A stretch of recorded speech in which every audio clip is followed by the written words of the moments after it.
Welcome to the Scottsdale Vibes podcast. I'm Alicia Haygood. I'm so excited this week to be joined by the 66th annual Phoenix Heart Ball Vice Chair Sue Carter and Caroline Connor. This event is one of the most elegant and impactful nights of the year that's happening in the Valley on November 22nd, so just right around the corner. We're going to hear about how this incredible event supports heart health in our community and why it's so much more than just a night in the ballroom. But first, let's talk about our favorite State Farm agent, Jeremy Mueller. When it comes to life in the desert, it moves fast from sunrise hikes to sunset dinners. And when it comes to protecting what matters most, you need someone who knows Scottsdale just like you. That's Jeremy Mueller Insurance. Since 1999, Jeremy's been creating personalized coverage for Arizona families and businesses. From home and auto to life and beyond, they're reliable, local, and always on your side. Visit jeremymueller.com or call Jeremy directly at 480-515-5223 and let him get you covered. For more than 6 decades, the Phoenix Heart Ball has brought our community together to create critical funds and awareness for the American Heart Association, an organization that's been fighting heart disease and stroke that celebrated their 100th anniversary in 2024. So this year marks the 66th anniversary of the Phoenix Heart Ball. It's happening November 22nd. It's a celebration of generosity, research, and the peoples whose dedication truly keeps every heart beating stronger. So joining me today are Sue Carter and Caroline Connor, both serving as vice chairs of this year's ball. Sue and Caroline are deeply connected to this cause. We've been chatting about it before we started recording, and each with a personal family experience that inspires their passion for advancing heart health. And they're here to share what makes this year's event so meaningful. So ladies, thank you so much for joining me. I said so much in just the intro about you, and I feel like we haven't even touched really the heart, and I didn't mean to put that pun in there, of what you all do. So talk to me first about what exactly is the Phoenix Heart Ball? Because some people may not know what it is here in the Valley. Well, it's a beautiful event. It's probably one of the most beautiful events in the whole Valley. It's very different from other charitable events in that there's no ask at the ball. There's no silent auction. There's no live auction. When you go, it's truly a celebration for, celebrating how much money we've raised throughout the year for heart disease. I love it. So it's a year-round event, really, and you're just coming together to celebrate the progress that you did all the year. I think that's completely different than how most of these event fundraisers and galas go. So Sue, talk about how it's kind of evolved over the years and how it really got started here in Phoenix. So the Heart Ball got started with Peggy Goldwater, and if you can count back 66 years, that would be 1959. And she started with this incredible group of women that are, doing all of the fundraising and all of the support for the causes for the American Heart Association. So, we have done this each and every year. But what's so unique about this is that the Heart Ball, while it raises funds, while it creates awareness, while it, does all of those things, it starts anew every year. So there's approximately 100 women, sometimes a little less, sometimes a little more. But every year there's a new theme. Our theme this year is the vision for the future. There is a new committee. It's by invitation only. And we plan every aspect of the ball, including fundraising. So it's very unique. It is unique. And I want to talk about how I didn't really, so the American Heart Association, everyone knows of, we've all seen it. I just learned too, because it's so big here in Scottsdale, I thought we were unique in PV to our own. It's not, but it is, because we do something different here in town than any other heart ball does in the nation. Talk about how our fundraising and how it really stays here in the state to help our own, because heart disease is one of the highest killing diseases for Americans, I believe. It is. Yeah. So heart disease is actually the number one killer of men and women. Okay, I thought so. And it is bigger than any, it's bigger than cancer. It's bigger than, all of the other diseases put together. So it's extremely important. And, you want to do the next part? I mean, the heart ball that we have in Phoenix, I know, is one of the most top performing balls in the nation. And it's quite different in the fact that it's composed of women that are in the community. Not only business women, but women in philanthropy. The other heart balls are a lot of corporate companies made up of corporate sponsors. So it's very different here in that we've built something over the last 66 years that is consistently one of the top performing in the nation. So it's quite different. You And, said and it two- is true, if I could add that, the funds that we're raising support the American Heart Association, but include local programs, local research grants, training, all of the different aspects that the American Heart Association does. So our fundraising is national, going up to the American Heart Association, but it funds local programs and local, concerns for our community. Let's dive into that a little bit more, because we are so unique in our Heart Ball, and that it is a community event and not a corporate event. I think speaks differently, like you said, it speaks volumes. How do we work together with our local communities and with our local, doctors and facilities and stuff like that do all the research here in town along with the Phoenix Heart Ball? Well, I think most of that, falls to the American Heart Okay. Association. So the American Heart Association has, a staff and is, present here in the Valley and is sort of our mothership, if you will, for all of the things that we're doing. So the work that is done here is consistent with all of the work that is done From the across top the down, U.S. Perfect. Right. Makes sense. Consistency works. Yes. Speaking of which, you mentioned that it's a group of about 100 women every year, and it changes over, invite only. How do you continue to have that consistency and grow and build and change it, yet keep the purpose and message the same, and yet your fundraising is growing every year, kind of thing? So we have a governing council who's composed of past Heart Ball chairs, and I think they really set the tone and help us kind of stay on track in order to make sure that we're continuing the traditions, which is very important to Yes. the Heart Ball. Yes. You all, I actually have learned this from most women that I've spoken with that work with the committee, present and past. Everyone has a story that has brought really them to this point of wanting to do more. It could be a story about themselves. It could be a story about their, husband or family member of anything. There's a single-handedly connection to everything. What got you two involved in the Phoenix Heart Ball?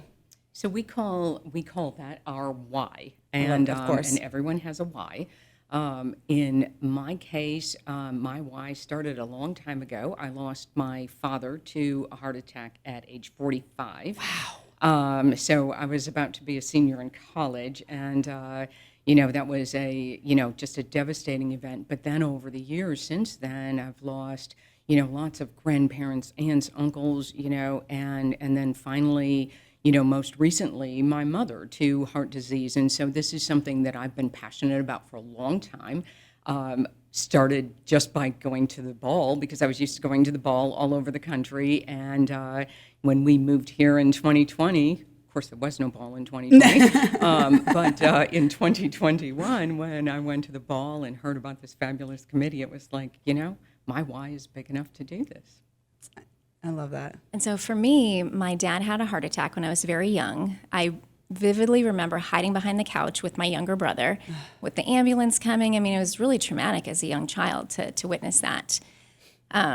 He later had a quadruple bypass surgery, and then he had a pacemaker put in. And so he's kind of always had something going on. Mm-hmm. And then when I married my husband, my niece on his side of the family, she actually passed away from hypoplastic heart syndrome as a baby. It was a long time ago, but the technology exists today that had she had been born today, she would have lived a lot longer. And the American Heart Association, I mean, they've raised funds for, I think the pacemaker was one of them that they actually came out with. And that's something that my family has personally benefited from that we take for granted today. It's just an everyday operation at this point. Isn't that crazy? Yeah. We just need to keep on raising You the are money. keeping on Yeah. by raising money. This is one of the most sought after events to come to every year because of the degree of luxury, the degree of elegance that you put on. What is it about it that makes us stand out above the other heart balls? I think it's our single-minded purpose of celebrating the fundraising and the activities that we've done all year. So as Caroline said earlier, there's no silent auction, there's no raffle, there's no paddle raisers. We are just really celebrating what we've done all year, which makes it this very elegant, black tie event where, people come together. There's 850 people approximately that attend the ball. Sold out And every year. Sold out every year. We have a volumes. fantastic dinner at the Phoenician, and we have a great band, and everybody just celebrates. I mean, it Celebrates the actually accomplishment. says on the invite, black tie and ball gown. Gowns. I love it. Yeah. So how long? I mean, you've probably had your gown since like the end of last year's ball, haven't you? I bought mine very early, very early. I think it was January. See, I know it. Yep. That'd be the person that I would have to stop though, because then I would keep going and I'd find something new and find something else. That happens. See, Yeah. So we can have costume change during it. Yeah, Go. absolutely. Yeah. You've mentioned this a couple of times. Your year-long campaign through this. Is it just fundraising? Do you do certain events that maybe we can't go to the ball, but we can participate in other ways to be a part of this amazing, organization? What do we do through the year? We just had the golf tournament. Yeah. That's Yep. a big one. That's pretty much the Yeah. the Okay. only one where that is. So the American Heart Association, of Does course, stuff. does other events with the Heart Walk, which they sponsor with the Go Red for Women program, things like that. But for us, it's more about the ball. But the golf tournament is, Do you play? Did you ladies play? I did not. I was traveling. I'm the kind of person I'll show up for moral support. That's the kind of I was golfer there. am. Yes, right. I was have there. But you're like me. I probably had a cute outfit for it too. I did. Yeah. See. Yeah. Everyone has a role. This is the Yeah. whole part of it. You are both very involved in the community outside of Heartball. Talk about your involvement in the community, because I think that just extends to your purpose and passion and why, of giving back to the Heartball as well throughout the year. So my husband and I have been, really working over our last 5 years since we moved in, to be a part of several of the other charities that are involved in the community, sort of a philanthropic thing. So most of my time goes to the Heart Ball. Oh, yes. But philanthropy is for all of the other charities that are here. The YMCA, the Boys and Girls Club is very important to us. Gateway for Cancer Research is very important to us.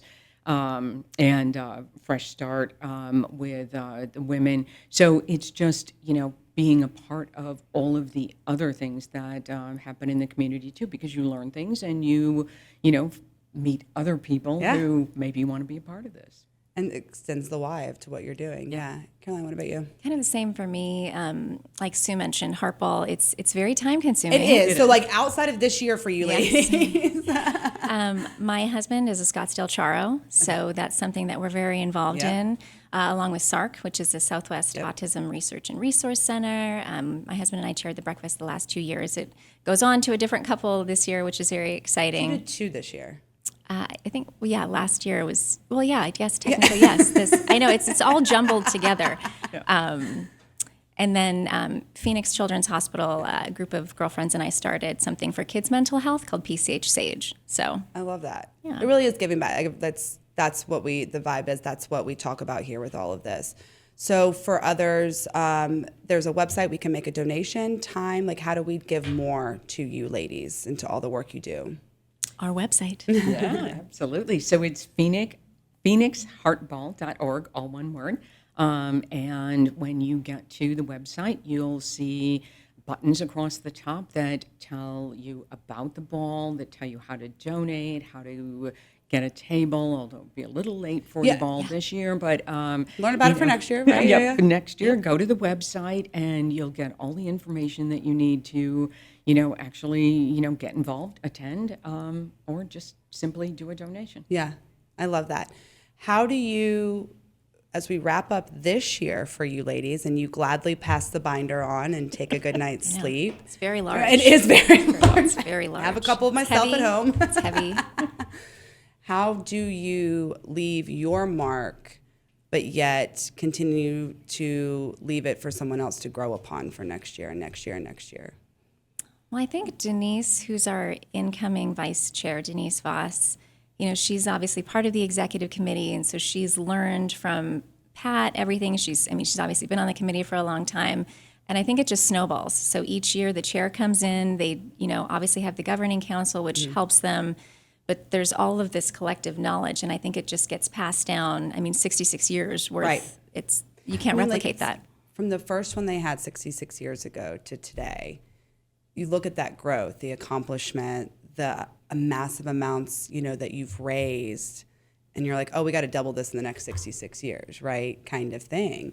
I think that's incredible, and it speaks volumes to what the Phoenix Heart Ball does. And Sue and I were kind of talking about this earlier. It speaks volumes to the community that we have and the people that we have here, I think, more than anything. Right. Just to give some stats, there's been approximately 35,000 people who have attended the ball. Wow. And over the years, we've raised about $60 million. No big deal. Yeah, no big deal. 60 million. It's a very big deal. And you think about that because it's only been 66 years. I guarantee you in 1959, if you looked at inflation, you raised over $1 million. That's incredible. That is incredible. Yeah. And, and Alicia, it wouldn't be right if we didn't mention Patricia Watts, who is our chair this year, who has just done an amazing job. Yeah. And she assembled a great committee, and she assembled a great executive committee, which Caroline and I are part of, which, we've just been, an amazing team throughout the year. But she's just done amazing work, and this is her year, and we're going to celebrate her in 2 weeks. I love that. Yeah. What are your plans to do on November 23rd? Sleep. Yes. Sleep and take my guests to the airport. I love it. Ladies, I know I can speak for everyone when I say this, but what an incredible job you do. I've got to attend. I think I've done everything with you guys minus the heart ball. That's next. And I've just been so moved at everything that you do. The class that you bring together, the elegance, you feel it in the room. But I think most importantly, when I was around you and everything, everyone was there for the right reasons, right? And it was not a place to be seen as much as what you're being seen doing, right? And I think that just speaks volumes to the caliber of the executive board and all the people that you bring together for this. So congrats. It'll be a huge year. You. Yeah. We're excited. It's going to be fun. We're going to get to wear those ball gowns that we've been accumulating. And just have a great night. I love it. Well, don't forget to go check them out. There might be a couple tickets left, but if not, there's every year. Next year you can go. We'll have the website listed in the description of this episode, but it is heart.org/Phoenix Heart Ball is what I have. But when we come back, we'll chat about what else is going on in Scottsdale for the calendar of events. But first, let's talk about our favorite real estate agent, Sean Shackleton. For over 25 years, Sean Shackleton has been a Scottsdale real estate agent, has guided buyers and sellers with straight talk, smart strategy, and data that keeps you ahead of the market. If you want a calm pro who won't let you settle for less, call Sean at 480-734-7277 or go to theshackletongroup.com. We have a lot of fun things going on. So besides the Heart Ball on November 22nd, the Scottsdale's Tinsel Trail is happening. There's a lot of Scottsdazzle events going on starting around Thanksgiving time. So we'll add a little sparkle to the holidays. That's first ever Tinsel Trail. It's part of the Scottsdazzle. Well, local artists will transform old town storefronts into festive works of art from November 14th through the 24th. It's a self-guided tour, so you get to go meet all of the owners of the shops and see their artwork. It's really, really cool. The Holiday Lights and McCormick Stillman Railroad is happening. You do need tickets for this. They just had their big anniversary of 50 years, and they did a whole revamp of the park. It is amazing. Go check it out. And of course, Vineyards in the Valley is happening Saturday, December 6th at the Chara Lodge in Scottsdale Stadium. I will be there, so I hope to see you all there. It'll feature wines from over 70 ultra-premium, highly allocated wineries from Sonoma and Napa with curated gourmet food pairings, entertainment, and of course, a charity auction, all in support of the life-saving health services for women and children in Southern Haiti.